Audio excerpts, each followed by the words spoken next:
You know, the thrill of having Kenya up here reminds me of my first convocation at this university when we awarded a musical genius, Dr. Hamilton Bohannon, with an honorary doctorate. I'm not sure if Dr. Bohannon is here. I know he's here in spirit. If he's not here today with us, he has been a wonderful, wonderful support for me and my wife. And so, you know, and I know I had that same feeling spending the time with Kenya out in LA, and he brings that same warmth and energy. Next, I'd like to call to the podium Mrs. Billie Zuber Aaron.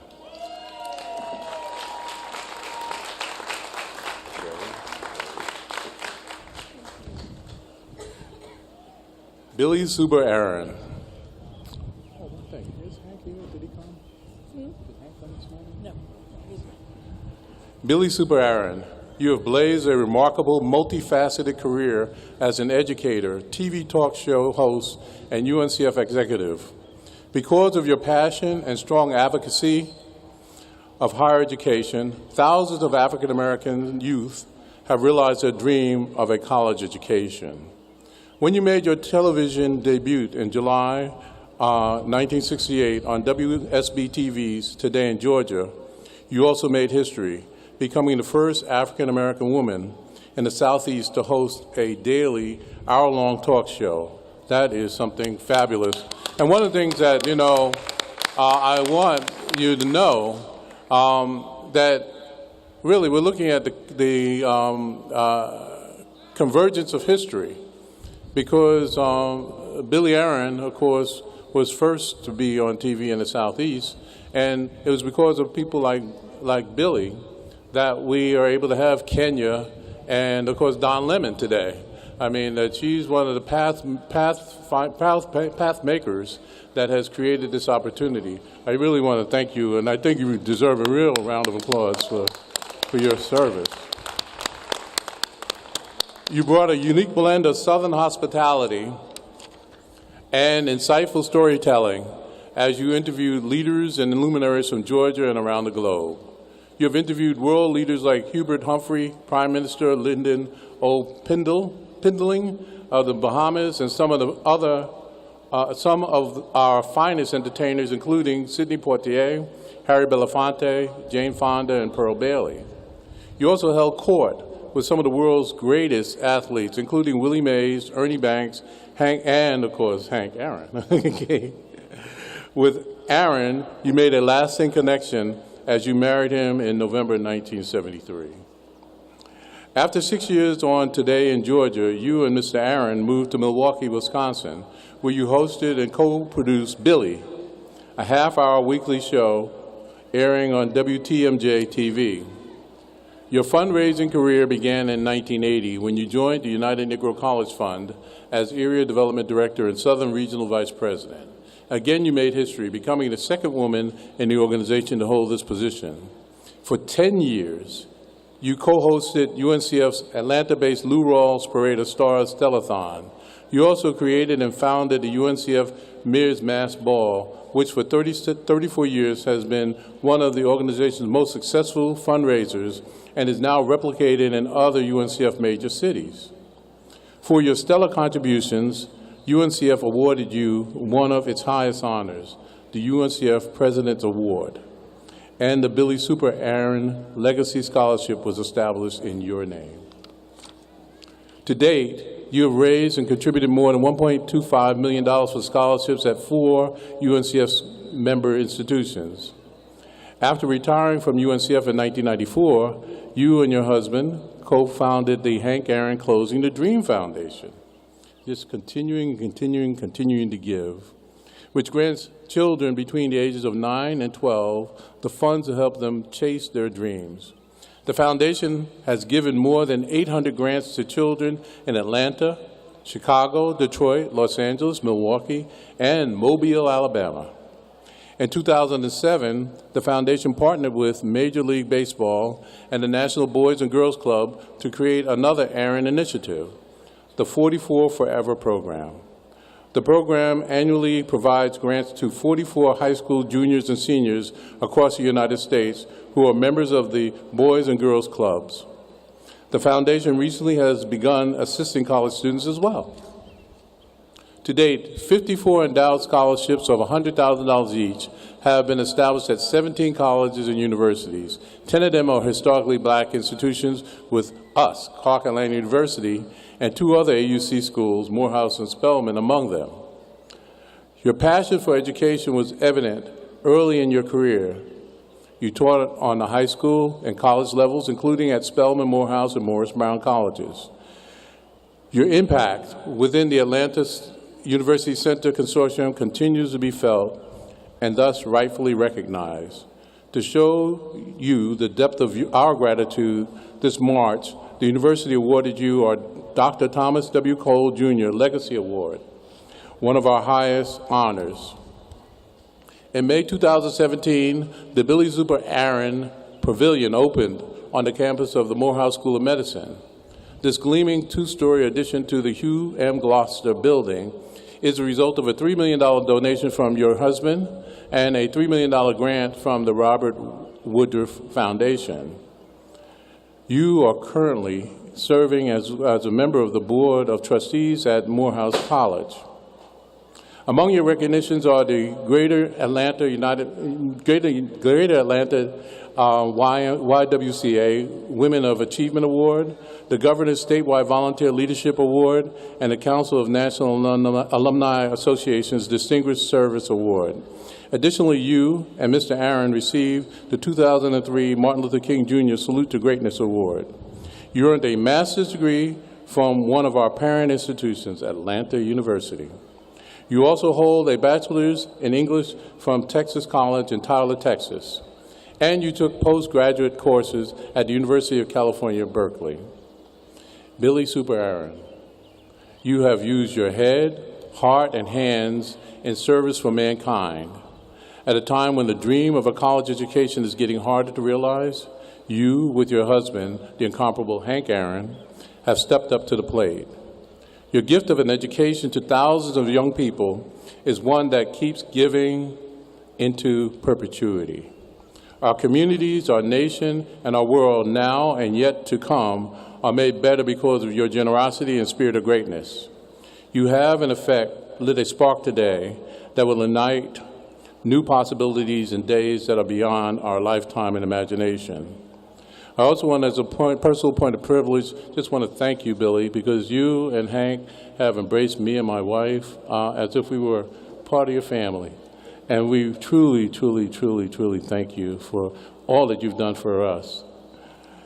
Therefore, upon the recommendation of the Clark Atlanta University Board of Trustees and the university faculty, and by virtue of the authority vested in me by the trustees of Clark Atlanta University, I confer upon you the degree Doctor of Humane Letters, honoris causa, with all of the rights, privileges, and responsibilities thereon appertaining.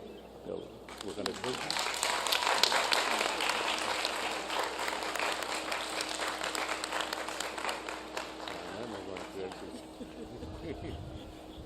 take a quick photo.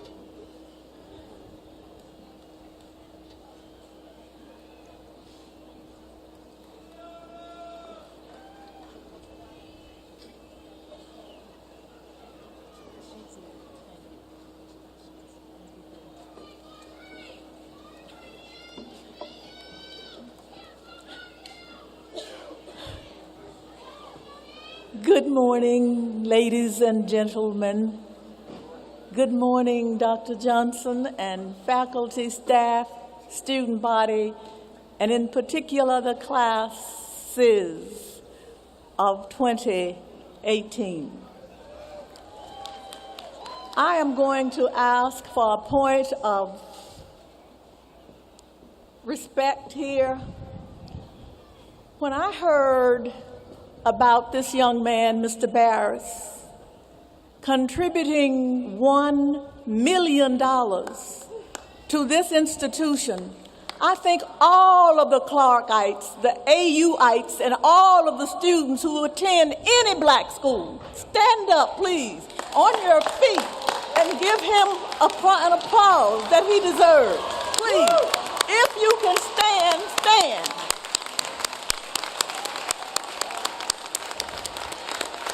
Thank you. That is a tremendous investment in our alma mater. I feel like I'm in Texas because this hot sun is beaming down, and it's very hot, and those of you who may be from Texas or know about Texas hot sun, it can burn you up before you can say anything else, but I have something else to say. I grew up on the hill here at Bumstead Hall, where I came in 1958. I don't mind you knowing that I'm 100 almost. But it was the best thing that could have happened to me, certainly at the time. I had not an idea where I would go to school, or if I could, after I left Texas College.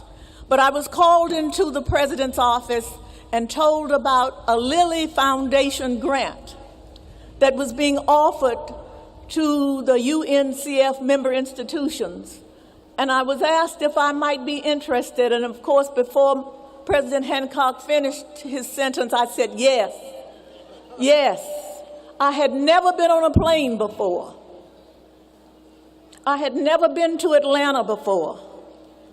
But something about that offer suggested to me that I would have an opportunity to further my education, and that I would have an opportunity to go someplace that I'd never been, and that I would have an opportunity to meet people that I'd never met. And of course, I did all of that. I met my first husband here over in the library. He passed in 1970, Dr. Samuel W. Williams, who was a professor at Morehouse College, chair of the Religion and Philosophy Department, and pastor of the historic Friendship Baptist Church. After that, I continued my educational aspirations. But my husband passed in 1970. Later, I was fortunate enough to meet another man who answered my call. I met and married Henry Hank Louis Aaron from Mobile, Alabama. You didn't ask me for my bio. I'm just giving it to you. This is free. When I start talking about something else, I'll charge you. But I want you to know that that too was one of the best decisions of my life. And I have to thank him. He couldn't be here today, but I want him to know that I not only love him deeply, but I appreciate all that he has done for me. And that name on the building at the Morehouse School of Medicine is my name. It's not his name, it's my name. And I'm grateful, so grateful to him. And I want to say thank you, Hank Aaron. Thank you for all that you give to me, that you do for me, and for all that you expect from me.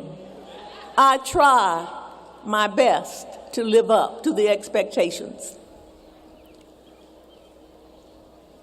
Graduates, today is your day. Today is your day.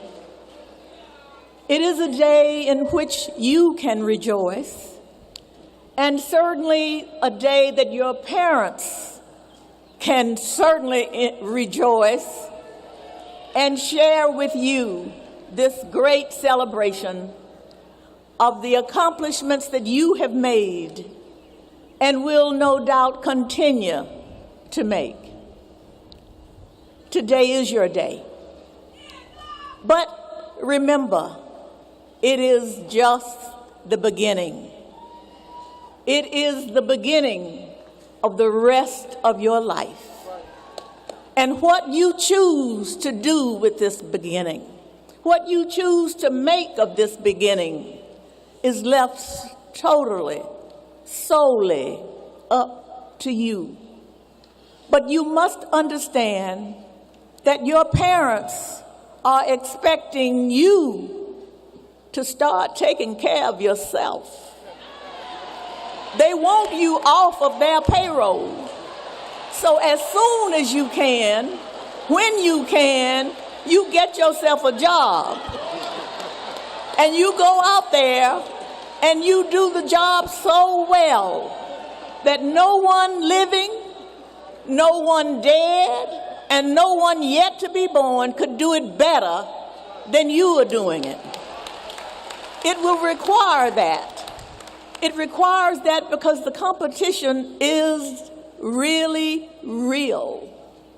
You are going to have great competition, that you will have to compete with all kinds of people in every place, people internationally, people locally, but you must position yourself so that when jobs are being passed out, you will be in the front row. You will take care of business. You will be prepared to take care of business. We require that from you. Clark Atlanta University requires that you do the very, very best that you've been taught, because you have been given the very, very best in college professors in all kinds of things that help to improve you, that help you to grow. So make sure you do and you give the very best that you can give, and give back when you can. When you get out there in that good job, the job of your choice, or even if you have to take something less, send money to your alma mater. Send money so that you can help youngsters coming on behind you. You know, too many of us put all of our money in BMWs, and I didn't mind that one while. I didn't mind you putting your money in the BMW because I was getting kickback from it. When we owned the company, that was fine, but I even told students often, this is not your time. Wait until you get a good job. Don't take this BMW because your parents can buy it for you. Hold on. And of course, we don't always do that, but no less, don't forget from whence you came. Don't forget to give back to your alma mater. Ella Wheeler Wilcox wrote a poem, and this excerpt from that poem: out of the wilderness, out of the night, has the black man crawled to the dawn of light.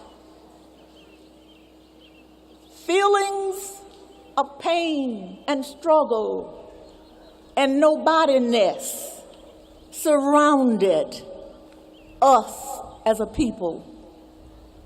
But the cry of our heart has always been to know, to seek an education so that we could make a better life for ourselves, for our children, and for our posterity. That is so, so important, that all of us seek ways to help, to give back, to help somebody else's child, to help your family, but to always have in mind giving back to your community, your churches, your schools. Let's not be what we have always, it seems, on occasions been, and that is holding a hand out for somebody else to give you. You are now, and you are coming to a point where you don't have to hold your hand out, where you can pass out the money, contributions. You need to put that among your priorities, please. There is a destiny that makes us sisters and brothers. None goes his or her way alone. All that we send into the lives of others come back into our own. Are you not receiving today? That's giving back. Your alma mater has given back to you, and you will be expected to give back as well. A dream brings us here. A dream tempered and tested by time. A dream that our foreparents, our foremothers and fathers dreamed for us. I wouldn't be standing here had it not been for my mother's dream for me. You would not be sitting there had it not been for your parents' dreams for you. You know now, I hope, what it takes to fulfill that dream. You must know that you've got to work hard, study hard still to achieve your dream. A dream brings us here. It's a dream hewed out of the rocks, the stone mountains of the world. When we could not even go out there and enjoy the park. You weren't here then, but your parents might have been. Things have changed. So now we have change and challenge. Challenge and change. Where do you fall on the spectrum? Have you ever asked yourself, what can I do? What can I do to make a difference? What can you do to make a difference? Surely, you didn't get that master's degree not knowing what to do. You didn't get that, or you were not on tap to get that PhD not knowing what to do. But what can you do? Look around you. Look around you and just see there is so much to be done. There is so much service that you can render. There is so much help that you can give. I think often of one of our deceased alums. I think often of him because of the words he wrote over 100 years ago. 100 years ago, no, let me state that right.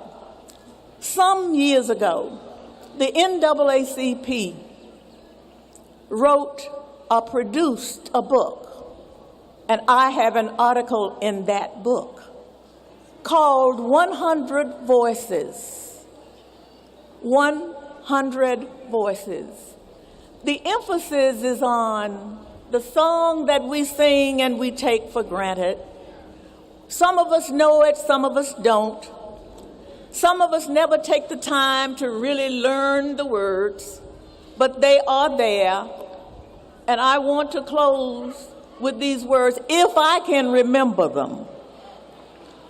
If I can't, then I'm going to ask you to help me remember them.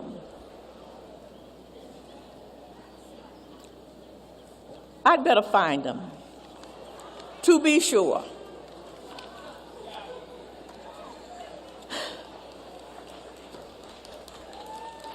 God of our weary years, God of our silent tears, thou who hast brought us thus far on the way, thou who by thy might kept us and keeps us in the light, lead us, please, on our way. I changed those few words around. Not that I don't know what the other said. But I think it is most important that we all remember the words of James Weldon Johnson and the music that his brother wrote for that song. In Jacksonville, Florida, many years ago, James Weldon Johnson was asked to write a song honoring Abraham Lincoln's birthday. He sat down and he penned the words to lift every voice and sing. The world has not been the same since, because the young men who requested his services had a school choir of 500 kids learn and sing that song, Lift Every Voice and Sing. And a little later, James Weldon Johnson and his brother moved to New York, putting the song aside, not giving it much thought after that, but learning and or discovering that school children were still singing this song that he had written for just one occasion. He learned that teachers who had been involved in that effort were teaching the song and singing the song all across the country. And he felt the elation of which you could not imagine, he said. He felt that he had done something very, very special, and he knew that time would tell the story. For now, today, you and I feel so very close to that song. I told my friends the other day that at my service, my funeral service, I wanted to open with Lift Every Voice and Sing, till earth and heaven ring. Ring with the harmony. Ring out. Ring, ring. And you graduates of Clark Atlanta University today, stand tall, sing loudly, think always about our song, Lift Every Voice and Sing.